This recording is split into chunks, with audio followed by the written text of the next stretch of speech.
Le grand marché de Soubré a encore brûlé dans la nuit d'hier à aujourd'hui. En 2018, ce marché avait été ravagé par les flammes. Selon les témoignages, le feu est parti du compartiment des magasins de produits cosmétiques. Les causes de l'incendie d'hier n'ont pas encore été élucidées. On les retrouve dans tous les secteurs d'activité, qu'ils soient pharmaceutiques, textiles, alimentaires et artistiques.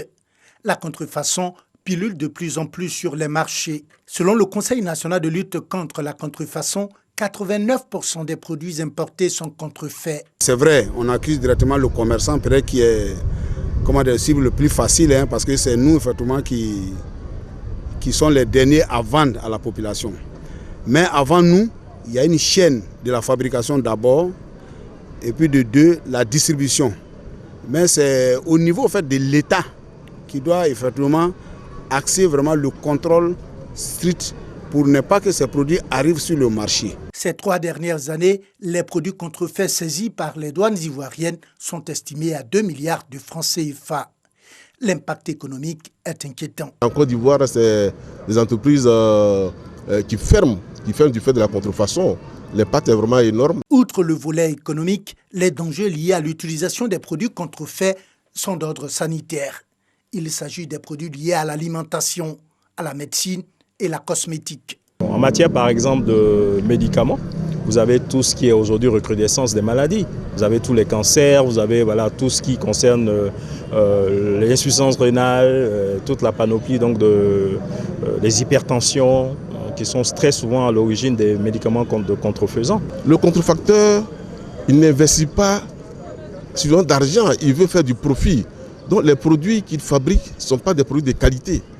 Souvent, on peut avoir des gélules de toutes les couleurs, mais à l'intérieur de ces gélules-là, il n'y a pas de principe actif. C'est de la craie, c'est la poudre de craie, c'est de la peinture. Lui, il veut seulement écouler son produit et puis faire du profit. Donc, ce sont des produits qui ont vraiment un effet désastreux sur la santé de la population. La sensibilisation s'impose aujourd'hui comme l'une des solutions à la lutte contre le phénomène de la contrefaçon. D'où cette rencontre d'échange dans la commune d'Abobo entre le Conseil national de lutte contre la contrefaçon, des acteurs du commerce et des consommateurs. Une rencontre qui a permis de montrer les diverses formes de contrefaçon, notamment la reproduction, l'imitation, l'apposition et l'usage illégal des marques. Il faut bien que la population accompagne l'État, parce qu'il faut que la population comprenne et intègre justement les dangers de la contrefaçon. C'est elle qui va sur le marché, c'est elle qui est en contact avec le commerçant, ou c'est elle qui est en contact avec le fournisseur.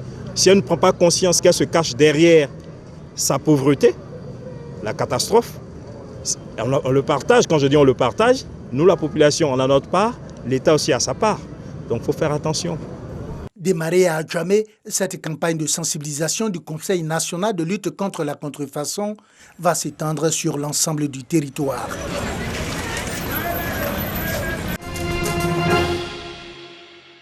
L'opposition politique et la communauté internationale attendaient des gestes forts du pouvoir d'Abidjan au sujet de la réconciliation nationale.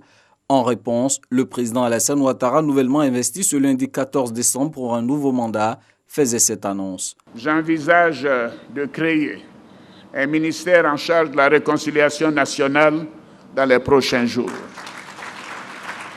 Ce département ministériel aura pour mission de faire une évaluation de nos actions, avec pour objectif le renforcement de la cohésion nationale et de la réconciliation des filles et des fils de notre chère Côte d'Ivoire. Personne, même les observateurs les plus avisés, ne s'attendaient à voir cette annonce se concrétiser seulement 24 heures après. Autre effet de surprise, la nomination à ce poste d'un opposant à la personne de Kouadio Konan-Bertin dit KKB. Telle une prémonition, KKB s'était personnellement investi de cette mission au lendemain de l'élection présidentielle. S'il s'avère que s'impose un désir sincère de réconciliation, alors je serai disponible pour y apporter mon concours. Je vous proposerai très prochainement de nous rassembler non pas dans un parti politique ou un mouvement qui serait la pâle copie de ceux qui ont fait faillite et ne servent aujourd'hui qu'à servir l'intérêt de ses chefs. Je vous proposerai une maison commune dont les portes et les fenêtres seront ouvertes ouverte aux idées, ouverte au talent, ouverte aux bonnes volontés. Aux côtés du Premier ministre, le ministre de la Réconciliation nationale va également s'atteler à la reprise du dialogue politique avec l'opposition dans la perspective des élections législatives dont la tenue est prévue dans le courant du premier trimestre 2021. Dans l'histoire de l'exécutif ivoirien, c'est le grand retour d'un ministère spécialement dédié à la réconciliation nationale. Un autre avait existé entre 2003 et 2010.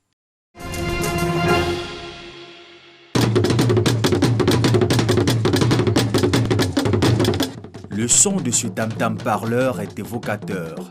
Nous sommes en pays Agni, dans la tribu Ayua.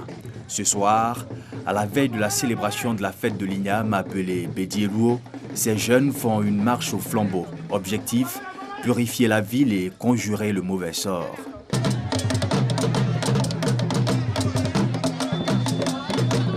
Ce sont des torches allumées. Et cela pour exorciser tous les mal. Vous savez que le feu brûle, il brûle tout. Donc c'est une manière de brûler tout ce qui est nocif pour le village, pour la ville. Le lendemain matin, la ville d'Ara se réveille dans une ambiance de fête. Dans les cours, les hommes sont en réunion et les femmes à la cuisine pour concocter de délicieux mets. La fête des Ignames nous permet de se retrouver, la famille, et s'il y a des petits problèmes à régler, pour mieux trouver des terrains d'entente. Nous, notre 1er janvier, c'est Bédiéluo, fête des Ignames. C'est notre coutume. Chaque année, on fait fête des Ignames ici. À la place publique, sous le regard des prêtresses et de quelques membres de la famille royale, le chef de terre de la tribu Ayua invoque les esprits et les ancêtres avant le démarrage de la cérémonie officielle.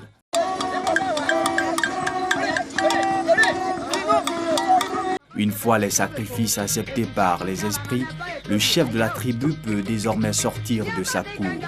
Porté par des jeunes initiés, il fait son entrée à la place publique.